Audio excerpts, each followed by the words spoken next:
The Newsday continues here on One News Now. I'm Diego Castro. The military is set to turn over the 4 new Degamo Slay suspects who surrendered to the NBI today. Authorities did not give details on the time or location of the transfer of custody. According to Justice Secretary Boying Rimulya, the 4 new suspects who surrendered are all former soldiers who were directly involved in the killing of Degamo. Rimulya says authorities are still looking for up to 3 other suspects. This after the authorities arrested 4 other suspects prior, while 1 other surrendered over the weekend. Authorities have also filed 30 complaints against suspects who have surrendered. There have been 4 extra surrenders in the Degamo case. And we have almost all the people there as part of the team that attacked Governor Degamo. We have almost all of them in custody, save for 1 or 2 who were eyeing, the ones that were eyeing to be really involved in the planning. With 4 new suspects brought to light, Congressman Arnie Teves disputed the timing of their surrender. In a lengthy video message on Facebook, Teves claims the 4 new suspects have long been under custody. The lawmaker alleges that authorities only delayed the announcement long enough to complete their narrative. May bago na naman daw nahuli or nag-surrender na witness. Sa napag-alaman ko, matagal na nilang hawak yung tao na yan. Kanina lang nila linilabas para makumpleto ang script. Mga bossing, unti-unti na nakikita ng netizens at ng taong bayan yung script. Huwag nyo naman sana gawing sine ang totoong buhay. Nagsasakripisyo kayo ng tao para sa palabas nyo. Huwag naman gano'n mga boss. Diba? Ano kaya kung kayo nasa lugar ko? Kayo ginawang sacrificial lamb. Congressman Arnie Teves also addressed some other issues in his video message. Teves apologized to Congress for being a no-show after failing to show up during the House committee hearing and several calls to return to the country. The congressman clarified that despite wanting to go home, he cannot do so, citing threats on his life. However, Teves called for due process, saying he already had a hunch about being pinned for the killing of Negros Oriental Governor Roel Degamo amid attempts to raid his properties since January 11. Ano ang nangyari dito sa Negros Oriental? Naglagay na kagad sila ng suspect, naglagay na kagad sila ng mastermind. Sabay, pinahabol yung ebidensya na tumama doon sa gusto nilang maging mastermind at suspect. Di ba mali? Hindi dapat ganun. Hinihingi ko lang naman fairness. Tama na yung pang-aapi, tama na yung pagtuturo, tama na yung pang-aapak at pang-iipit sa akin. Teves also raised questions on Degamo's lack of security detail on the day of the shooting. Teves believes someone is using the Degamo Slay to take him down, saying that his isabong business may have something to do with the allegations. Meron daw mga tao na gusto nilang masolo yung isabong, kaya kinakana nila ako. Matagal ko nang sinabi, wala na ako dyan. Kung gusto nyo magnegosyo ng isabong, magnegosyo kayo. Wala namang pumipigil sa inyo eh. Ewan ko lang kung papayag si President BBM. Teves also says he does not believe President Bongbong Marcos ordered to go after him. Sa totoo lang, hindi ako naniniwala na si President BBM mag-o-order na tirahin ako or i-operate ako para lang masolo ng ibang tao ang sabong. Hindi ganon si President BBM. Naawa nga ako kay Presidente, ginamit pa yung pangalan niya sa mga taong gusto lang magnegosyo ng sabong. We'll be back with more stories after the break. Keep it here on One News.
You're still watching One News Now. I'm Diego Castro. Some agriculture groups are opposing the government's plan to sell smuggled sugar at Kadiwa stores. Kasamahang Industriya ng Agrikultura or SINAG warned about its health risk as these items don't usually undergo inspections. But the Agriculture Department said they will ensure that it is good for consumption before making it available at Kadiwa stores. According to the Sugar Regulatory Administration, smuggled sugar will be sold for as low as 70 pesos per kilo. Pinaka-importante po yung testing because if it is not fit for human consumption, it will be destroyed. The public should be assured no, na hindi lalabas yan without proper testing. The Budget Department guarantees enough funding for oil spill response. DBM Secretary Amina Pangandaman said several agencies have started providing cash aid to affected residents. Pangandaman also said the DBM is ready to allocate more funding, but they haven't received any requests for additional funds so far. Pamahalaan? Meron po, I think nagsimula na po sila. Even, I think DNR nagbigay na rin po. Meron din po silang assistance. DOH, nagbigay na rin po sila ng funding. And as of now, wala pa po akong nare-receive na request from them na nagkukulang po yung kanilang pondo. The oil tanker that sank off Oriental Mindoro 3 weeks ago and caused a massive oil spill has been found.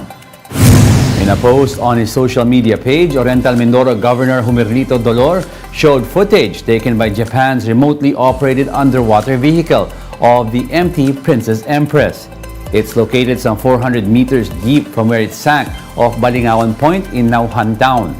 Photos and videos of the wreckage are important as these will allow responders to plan on how to siphon the oil from the sunken tanker.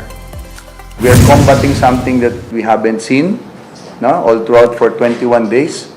And right now, nakita na namin siya. Medyo hindi pa siya totally something that would really benefit the whole operation, but there's something. We have an information. We now have an eye underneath sa incident area. The Justice Department meanwhile says it is clear that a crime was committed resulting to the oil spill in Oriental Mindoro.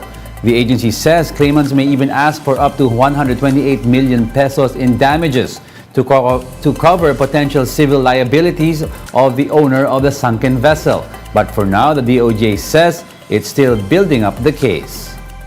Wala pa natin yung masasabi hanggat hindi kompleto ang ebidensya. Hindi ho tayo naghuhusga na maaga, pero wala ho kami sinasanto rito. Bibuild up po na kami ng kaso, saka namin ipasampayan. And those are the top stories of the hour. Join us again at 9:45 a.m. as we continue to monitor the day's biggest stories. I'm Diego Castro. We are One News. All sides, all the time.